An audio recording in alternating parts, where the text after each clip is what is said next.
that this country has reduced CO2 emissions already by 42% on 1990 levels, whilst the economy under this Conservative government has grown by 73%. That's our record. We can do both. Prime Minister Jeremy Corbyn has voted against every proposal to take action on climate change until he became Prime Minister. I hope for the sake of our future he changes his mind before COP26 meets in Glasgow. And speaking of failing to take a global lead on climate change, the US Secretary of State is visiting later today. President Trump's latest Middle East peace plan is not a peace plan. It will annex Palestinian territory, lock in illegal Israeli colonisation, transfer Palestinian citizens of Israel and deny Palestinian people their fundamental rights. When the government meets with the US Secretary of State later today, will he make it clear that the British government will stand for a genuine, internationally backed peace plan rather than this stuff proposed by Trump yesterday? Well, Mr. Speaker, let's be clear. This is a problem that has bedeviled the world for decades, and the Middle East, of course, in particular. No peace plan is perfect, but this has the merit of a two-state solution. It is a two-state solution. It would ensure that Jerusalem is both the capital of Israel and of the Palestinian people.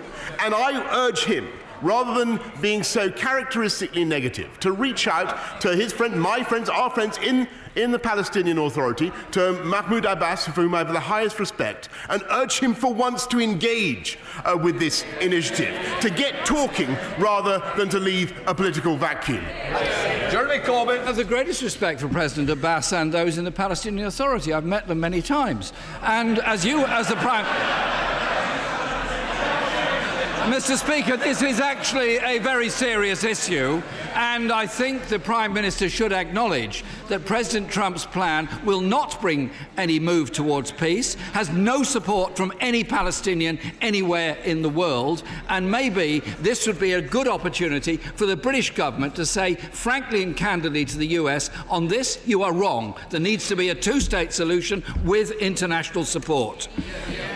The kind of test for this country for the future has to be how we work to end conflict abroad. The Saudi Arabian-led intervention in Yemen has led to the needless deaths of innocent men, women and children. Yet this government has broken the ban on Saudi arms sales 3 times, while Donald Trump has vetoed a ban on arms exports 3 times. Will the Prime Minister confirm that he will respect his own ban and will, when he meets the US later today, ask them to stop selling arms to Saudi Arabia while they continue the bombardment of the people of Yemen?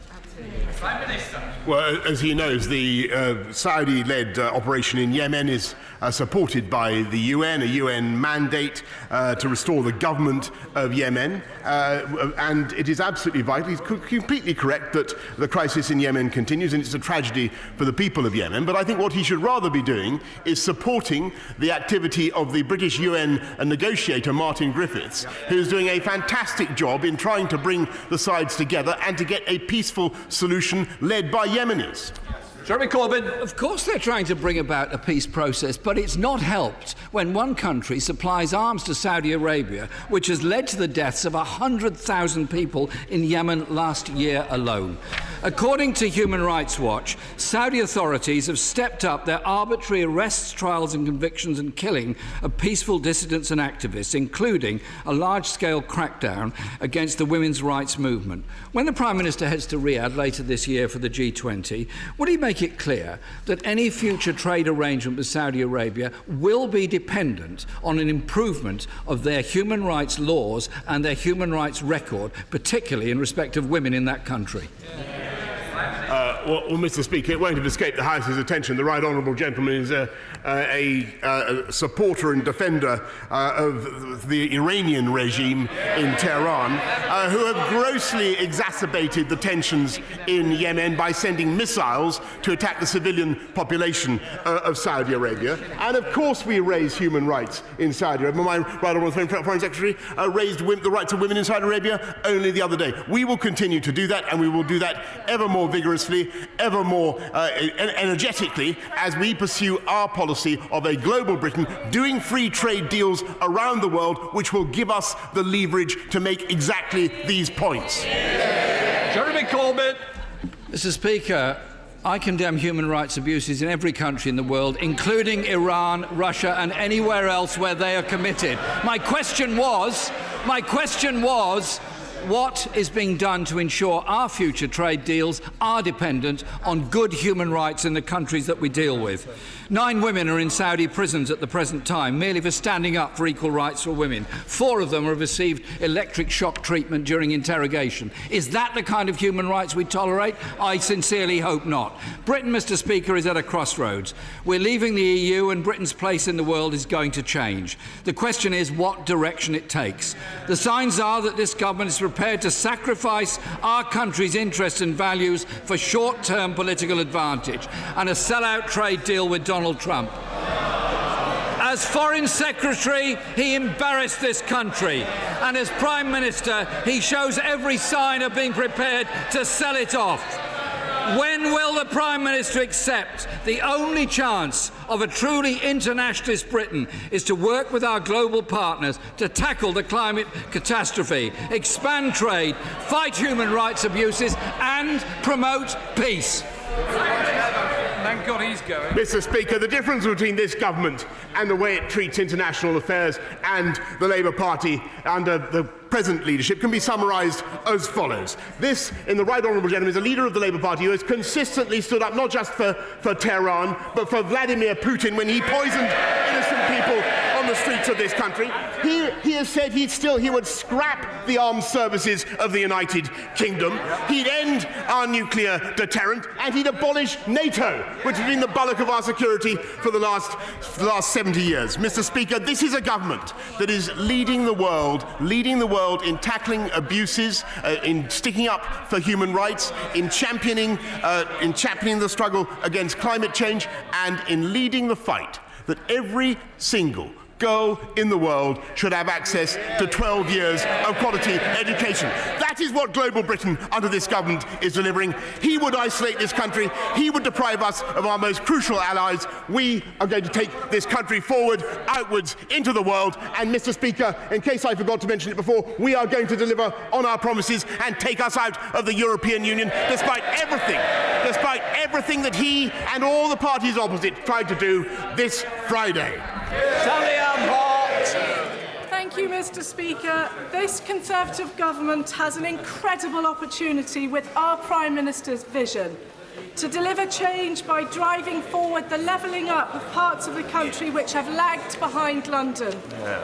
Will the Prime Minister confirm that beautiful Hastings and Rye will not be overlooked in the process of levelling up, and that the necessary investment will be made in our transport infrastructure, education and health to unleash our bags of talent and potential? Yes, Mr. Speaker, I can confirm that the infrastructure revolution will, of course, penetrate all the way to Hastings and Rye and across the whole country, and in it there will be in addition £100 million for the redevelopment of the Conquest Hospital and Eastbourne District Hospital, which I know will be of benefit to her constituents. Blackford. Thank you, Mr. Speaker. Scotland, of course, has been dragged out of the European Union against our will. We hope our European friends will leave a light on for Scotland. Mr. Speaker, during the EU referendum, the Chancellor for the Duchy of Lancaster said that when it comes to immigration, it would be for the people of Scotland to decide. Right. Mr. Speaker, on Monday, the Scottish Government published its plans for a Scottish visa, doing just what the Right Honourable Member promised Scotland should be able to do. Before the ink was even dry, these proposals were rejected without consideration. Since the Prime Minister would never reject a proposal before reading it, can he tell the House on what points he disagrees with Model 3? And if it helps, Mr. Speaker, it was outlined on page 20 of the proposal. Well, Mr. Speaker, I'm every sympathy with the industries and businesses of Scotland that need to allow workers to come freely to, for instance, the seasonal agricultural worker scheme we have doubled. and that's very, very important. And I thank the lobbying, the representations I've had from Conservative colleagues in Scotland on that point. But I think the idea of having a Scottish-only visa, Mr. Speaker, with a border at Berwick and a wall inspection posts, I think this is absolutely fanciful and deranged. And whatever there may be on page 20 of his document, I doubt if he explains who's going to pay for it, Mr. Speaker. Suggested that. Mr. Speaker, nobody's suggesting such a thing, and that just confirms the Prime Minister doesn't have a clue. Unlike the Prime Minister, experts backed the Scottish Government's proposals. The Scottish Trade Union Congress support them. The Federation of Small Business support them. The Scottish Council for Development and Industry support them. Even the MAC report, commissioned by his own government, has highlighted additional migration routes as a means of increasing population growth. The Scottish Government's proposals will boost Scotland's population, grow our economy and protect public services. The UK Government's policies threaten to plunge our working-age population into decline. Mr. Speaker, we were told we would have the most powerful devolved parliament in the world. We were told we would be an equal partner in the family of nations. Will the Prime Minister now read the Scottish Government's proposal, listen to the evidence and deliver a tailored migration policy for Scotland? Mr. Speaker, we will have exactly such a thing. We'll have a points-based system that will deliver the immigration that this whole country needs. May I say to him, Mr. Speaker, the way to boost the population of Scotland is not to have a Scottish government that taxes the population of Scotland to oblivion, that fails to deliver results in their schools. Mr. Speaker, it may interest you to know that the SNP have not had a debate in their parliament on education for 2 years. What are they debating today? Whether or not to fly the EU flag. They should get on with the day job, Mr. Speaker.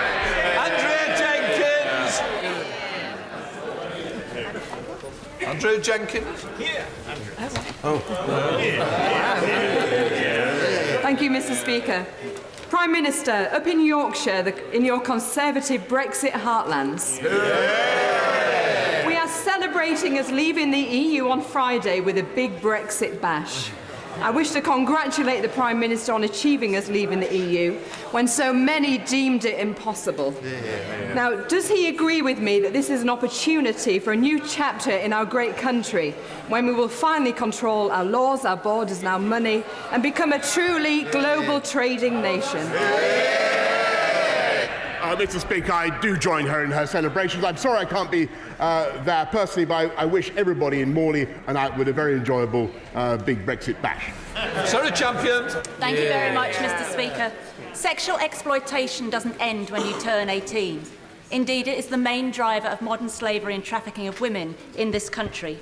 So will the Prime Minister join other countries around the world by bringing in legislation to end demand, making it illegal to buy sexual consent? Well, Mr. Speaker, I'm certainly happy to look at the proposals that she wishes to bring them forward to the House. Kevin Holleray. Mr. Speaker, does the Prime Minister agree we need to increase capacity in our railways in and between the North, the Midlands, the South and Scotland?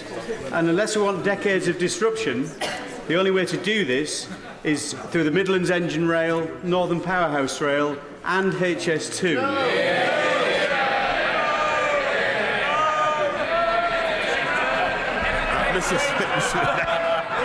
Mr. Speaker, I can tell my honourable friend that we are not only building the Northern Powerhouse Rail and investing in the Midlands Rail Hub, but as he knows, we are looking into whether and how to proceed with HS2, and the House can expect an announcement very shortly. Angela Crawley. Thank you, Mr. Speaker. Now, this Prime Minister has shown no respect for Scotland. In fact, so will he listen to the Scottish food and drink sector, who currently employ 40,000 EU nationals? Now we have 46,000 roles needing filled by 2030. Mr. Speaker, the figures are clear. Immigration is an urgent priority for Scotland. So when will this Prime Minister accept that Scotland must have the power to tailor its own immigration policy and ensure that we have the powers to do so? Mr. Speaker, I have the utmost highest respect for Scotland, for people of Scotland. I have less respect, I must say, for the SNP government of Scotland, which is currently, because of its failures, is producing less growth than any other part of the UK. Thank you, Mr. Speaker. Can I start by congratulating the Prime Minister on ensuring that this is the final Prime Minister's questions of our time as a member of the European Union? But I know that he shares my concern about the loss of biodiversity around the world. I have seen at first hand how it is possible to turn a palm oil plantation back into a fast-recovering rainforest full of wildlife. Can I ask him to ensure that whilst we're doing good work in restoring environment around the world already, that we step up through DFID, the work we do to restore biodiversity, and in doing so, help tackle climate change? My right honourable friend raises an exceptionally important point, and that is why it's vital that we have a direct link between the Chinese COP summit on biodiversity and our COP26 summit on climate change. Caroline Lucas. Thank you, Mr. Speaker. The Prime Minister talks of avoiding hesitation, repetition and deviation, but would he agree as well that we should avoid hypocrisy? Because we won't be taken seriously. We won't be taken seriously on climate leadership as long as we are ploughing taxpayers' money into projects overseas that are emitting huge amounts of carbon. It's not just the export finance, it's also the fact that at the Africa summit last week, $2 billion was going to be ploughed into more oil and gas. So would he join me and the Environmental Audit Committee in agreeing that from the end of 2021 there should be no UK money going into fossil fuels overseas? Yes or no? Mr. Speaker, what I can tell her is that we've doubled spending on tackling climate change, 11.6 billion, and no, not another penny will be going into digging out coal, and we will do everything we can to help the rest of the world to achieve the incredible record of the UK government in reducing CO2 emissions. That is our ambition. Ron Bailey. Thank you, Mr. Speaker. This Sunday is World Wetlands Day, and I have the superb Slimbridge WWT headquarters in my constituency. Will the Prime Minister tell us what the Environment Bill will do for wetlands and wildlife, and will he come and visit our famous flamboyance of flamingos? Mr. Speaker, I look forward to seeing her famous flamboyant flamingos at the earliest opportunity, but I can tell her that our environment plan does place biodiversity frameworks on a statutory footing. Whether or not that includes flamingos, Mr. Speaker, I don't know, but we are putting... Filipino ferries in Hull are finding Filipino seafarers to work for far below the national minimum wage. They are expected to work 12-hour shifts, 7 days a week for 6 months at a time. And the Prime Minister will remember that the Herald of Free Enterprise disaster, which claimed the lives of 193 passengers and crew, was caused by seafarer fatigue. Will he agree to meet a cross-party group of MPs to discuss this issue and try to put this issue to bed once and for all, and indeed to protect British seafarer jobs? Can I just say to the honourable gentleman, he's absolutely right to raise this, and I think it is a serious issue. I've been told that the replacement crew's working pattern meets the requirements of international maritime conventions, but plainly there are concerns that we have for all the reasons that he mentions. Perhaps the shortest answer I can give is that I know that my right honourable friend, the Transport Secretary, will be only too happy to meet him and others concerned. Andy Carter. This week in my constituency of Warrington South, the much-anticipated Chapelford Medical Centre opened, improving GP access for residents. Will the Prime Minister confirm that this government's intention is to recruit, train and deploy more doctors so we can increase the number of appointments for people in Warrington and across the UK? Yes, Mr. Speaker, I can confirm that we will not only deliver more doctors, 6,000 more GPs, though, as I think he may recall, we are also pledged to deliver 40 new hospitals and 50,000 more nurses. This is the party of delivery and decision and democracy, and we get on with the job. Campbell. Thank you, Mr. Speaker. The Prime Minister will be aware that we've been pressing for some time for a pension for innocent victims of violence in Northern Ireland. Can he update the House on the progress made thus far and give an absolute assurance that those in receipt of such a pension are innocent victims, and it will not include those perpetrators who were injured by their own actions? Prime Minister. Mr. Speaker, obviously we have every sympathy for innocent victims of violence in Northern Ireland, and we've been consistently clear that the principle that those who have sustained injuries must have happened through no fault of their own. That principle will be sustained throughout the negotiations. Much, Mr. Speaker. The Prime Minister will know that the Future Fit programme is a £312 million investment in upgrading and modernising hospital services in Shropshire. Telford Council, a medically illiterate organisation, has managed to prevent these changes over the last 6 years, undermining the 300 local doctors and surgeons who believe it's essential for patient safety. Will the Prime Minister intervene to use his good offices to help us break this deadlock? Otherwise, patient safety will be put at risk at the Royal Shrewsbury Hospital. I thank my honourable friend for raising that issue, and I can tell him that we are indeed getting on with that job, and my right honourable friend, the Secretary of State for Health, says that he will personally intervene to ensure that that is done. Ronnie Cowan. Thank you, Mr. Speaker. Where the MAC report proposes a reduction in salary thresholds from £30,000 to £25,600, it does not go far enough. Given that around half of the Scottish employees earn less than the proposed threshold, that rises to almost 90% in the vital care sector. Does the Prime Minister agree that protecting Scotland's care sector with a tailored migration system is more important than his ideological obsession of cutting immigration? Mr. Speaker, I think the House should be clear that we do not wish in any way to deprive any part of the UK of the labour that it needs. But we will, and we have special provisions to ensure that Scotland is properly catered for. And as I say, we've doubled the seasonal agricultural worker scheme. But we will respond in due course to the stipulations of the Migration Advisory Committee. Thank you very much, Mr. Speaker. I know my right honourable friend is very fond of the north east of Scotland, having visited twice in the last year. So will he commit here today to delivering the long-awaited oil and gas sector deal, so we can work with that industry as it transitions to net zero and make Aberdeen and Aberdeenshire not just the oil and gas capital of Europe, but the energy capital of the world? Yes, Mr. Speaker, and not only that, Mr. Speaker, but we can do it in such a way as to continue this country's reduction in hydrocarbon emissions.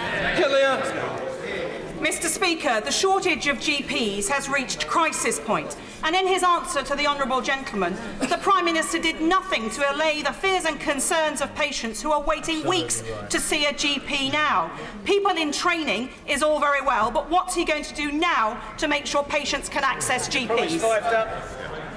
Well, she's right to raise the point, but, Mr. Speaker, the number of GPs is already going up, and as I've just told the House, we are recruiting 6,000 more. Paul Hall. Thank you, Mr. Speaker. Yesterday's announcement of the Nexus contract being placed with the Swiss company Stadler instead of Hitachi Rail, who are based in my Sedgefield constituency, is, in my opinion, inappropriate and takes no account of the socio-economic benefit to us of UK-based business. I hope to see a positive decision on HS2 with its potential to reconnect the North with London, and would ask the Prime Minister to ensure that UK-based businesses like Hitachi see that investment in the UK properly recognised in the procurement process. Yes.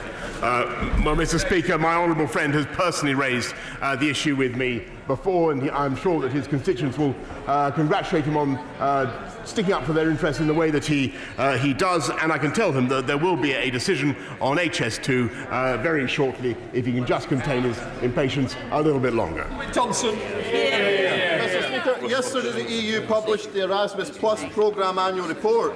It showed Edinburgh University as the top UK institution for sending students on the scheme. Incoming higher education EU staff stood at 4,970 across the UK. Educational benefits are clearly endless. Will the Prime Minister now prioritise talks on the UK's continued participation so we don't face any delay in joining the next cycle from 2021? Mr. Speaker, nothing in withdrawal from the EU stops UK students from being able to pursue their hopes, their dreams around the whole of the European Union, and we will ensure that that is the case. Felicity Buchan. Mr. Speaker. This week sees the start of the second phase of the Grenfell inquiry. Will my right honourable friend agree with me that our thoughts are with those affected, and what we seek from the inquiry is the truth, the whole truth, and nothing but the truth as to what happened?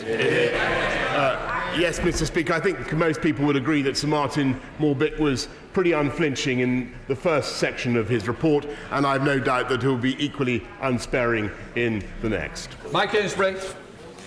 Thank you, Mr. Speaker. Prime Minister, is the BBC a mortal enemy of the Conservative Party or a cherished British institution that will be funded by the licence fee? Well, Mr. Speaker, I can certainly say that it's a cherished British institution and not a mortal enemy of the Conservative Party. Elliot Coburn. Thank you, Mr. Speaker. Epsom and St Helier NHS Trust is receiving £500 million thanks to this Conservative government. Will he agree with me that this is excellent news for Carshalton and Wallington patients, and encourage constituents to get involved with the consultation on where the new hospital should go? And I congratulate my honourable friend for speaking up for Carshalton and Wallington, and also drawing attention to investment in the NHS, which is increasing under this government, and for which we have now legislated, not just this year, not just next year, but for every year of this Parliament. Mohammed Yazid. Thank you, Mr. Speaker. I visited Grange Academy Special School in Kempston last week. The recent SIF bid to make desperately needed school improvements was turned down by the government. Will the Prime Minister urgently review the funding formula for both capital and revenue so St schools aren't disadvantaged simply because they have fewer pupils? Mr. Speaker, the right honourable makes an important point, but we are increasing funding for SEND schools by £780 million and ensuring that there are more SEND schools, but I'd be happy to look at the particular case that he raises. Derek Thomas. Thank you, Mr. Speaker. Half of the adult population in Cornwall and 40% of children have not seen an NHS dentist in the last year. Will my friend, the Prime Minister, who is a friend of Penzance and Cornwall, meet with me to see how we can resolve this inequality? I'm very happy to meet my honourable friend any time. Thank you, Mr. Speaker. Is the Prime Minister aware that the international strand of Glasgow's fantastic Celtic Connections Festival has been scaled back by almost 20% this year because of what the director Donald Shaw describes as the hassle and stress of sourcing visas for overseas artists? What is the Prime Minister's message to artists that want to come here and share their talents but are put off by an overcomplicated, extortionate application process that signals they're not welcome? Mr. Speaker, as he knows, that this government has already instituted new measures to ensure that people of talent who are contributing to this economy can come without let or hindrance. And I'm surprised that the director of the festival that he refers to is encountering any difficulties. If he really has a problem, then may I direct him to my right honourable friend, the Home Secretary. Dr. Kieran Mullen. Given the Prime Minister's proven track record in overcoming prevarication, procrastination, dither and delay, will he repeat that success and do as my other honourable friends have asked and get HS2 done? No. To secure jobs across the country and in Crewe and Nantwich. Mr. Speaker, I just want to reassure all my honourable friends and everybody of whatever persuasion they may be about HS2 across this chamber that there will be an announcement and a decision very shortly. I hope the Prime Minister has the humility to recognise that not everybody will be celebrating on Friday night. We've been promised that leaving the EU will bring power closer to the people, give us a greater say in our communities. Instead, there are many people who feel that they have so far been ignored and disempowered. Will he demonstrate his willingness to listen to all voices by meeting Plaid Cymru leader Adam Price and myself to discuss how Wales will win the tools to forge a better future? Well, Mr. Speaker, I certainly share her general sentiment that it's time for the whole country to come together. I think that Wales voted to leave the EU from memory, and I think it's time that we regarded this as a beginning. This is curtain up on a fantastic future for our country, and that is the frame of mind, may I respectfully suggest to the Right Honourable Lady and others, in which they should approach it. Order. I have a short statement to make. As Speaker of the House, This is a short statement by me. As Speaker of the House, I am committed to transparency, but I am mindful that the frank advice must be protected confidentially. To balance these principles, I have written to the Clerk of the House to establish a new procedure modelled on power of accounting officers to seek ministerial direction. The procedure will apply if I take a decision as Speaker which the Clerk of the House considers compromises a substantial breach of the standing orders or a departure from long-established conventions without appropriate authorisation by the House itself. In such a case, the Clerk of the House will be empowered to place a statement of his views in the library, and I will always make the House aware that this has been done. I am placing a copy of my letter in the Clerk of the House in the library, the letter from the Clerk of the House into the library.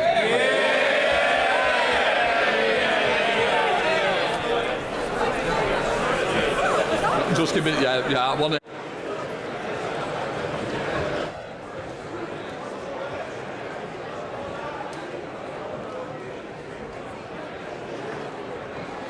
I want to now take some points of order. Catherine McKinnell. Thank you, Mr. Speaker. We mark Holocaust Memorial Day this week, a powerful reminder of where hatred and division can lead.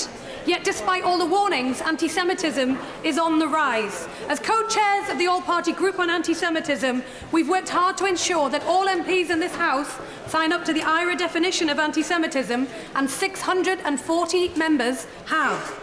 Is there any way to convey the message, Mr. Speaker, that this sends a vital signal that this House will take anti-Semitism seriously, congratulate the Anti-Semitism Trust on this initiative, encourage all MPs who haven't to sign, and reaffirm that each solemn pledge must now convert those words into real action and change? I think she's carried out what her desire was, and the message has certainly gone out as she realised. Not a point of order, but quite rightly, I'm so pleased it's been raised. Point of order, Jamie Stone. Thank you very much, Mr. Speaker. I am sure that all members of this House will share my sorrow in noting the recent death of Lord MacLennan of Rogart, or Bob, as all of us who knew him called him.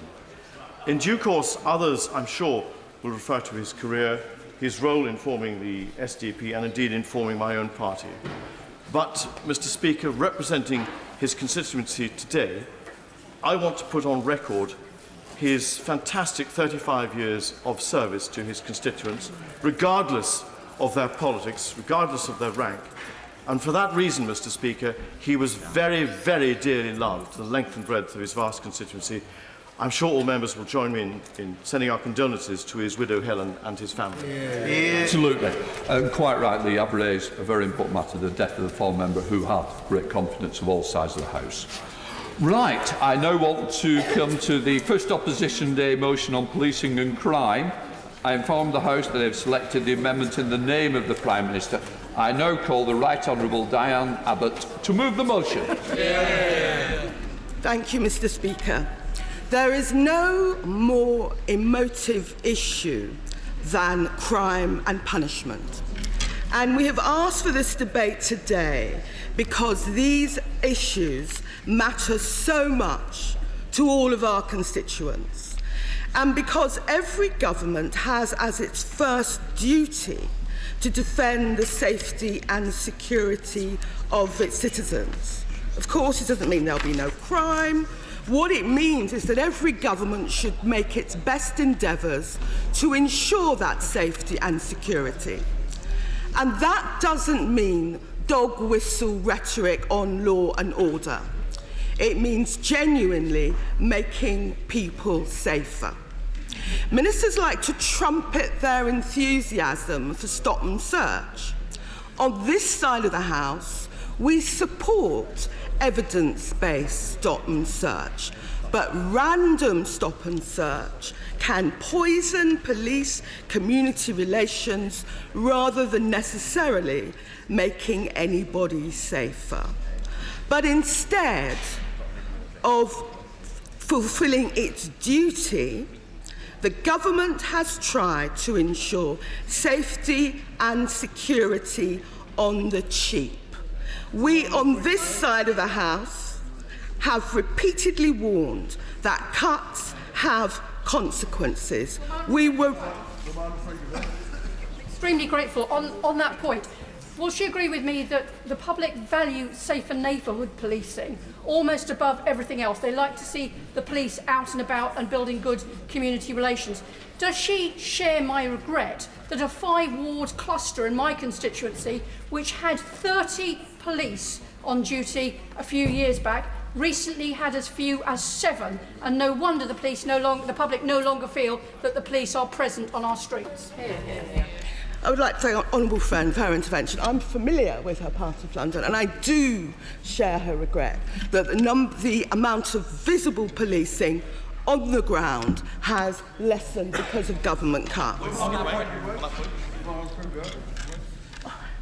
I thank the Shadow Secretary of State for giving way, and would she agree with me that violent crime, and in particular knife crime, is now at a record high, including in my Slough constituency, where we've had just 2 fatalities in the recent past?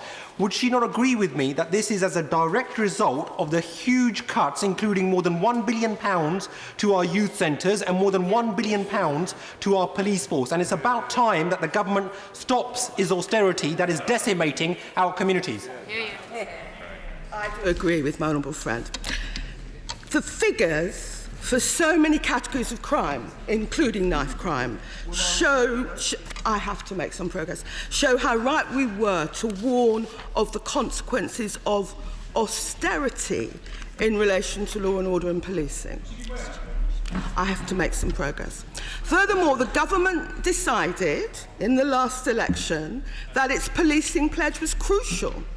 Its manifesto uses the word police a couple of dozen times. Not as many times as Brexit, but enough to suggest that this was a major plank of its platform. Well, we will see if they can actually get Brexit done before the end of this year. But there must be doubt as to whether they will be able to get the central pledge to recruit 20,000 extra police done, given the poor start on police funding. In light of their overall policies, I'm even less convinced that we will see a fall in serious violent crime. I have to make some progress. Over the course of this debate, we'll undoubtedly hear from the benches opposite their boasts about how many police officers they're going to recruit. But in their recent announcement about police funding, Home Office ministers claimed this is the biggest funding settlement for a decade. Well, they would know, because they're the people that have been cutting police funding for a decade. It is the party opposite that's been responsible for the levels of funding over the past decade. The truth is, Mr. Speaker, that it is the Tory party and Tory ministers who caused such damage to our police when they took an axe to their numbers.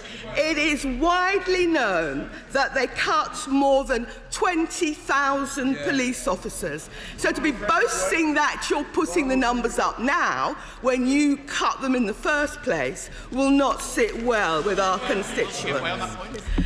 But along with the cuts to police numbers, and this is important, so I'd ask the House to listen, they also cut thousands of police community support officers and police civilian support staff, and the effect was devastating.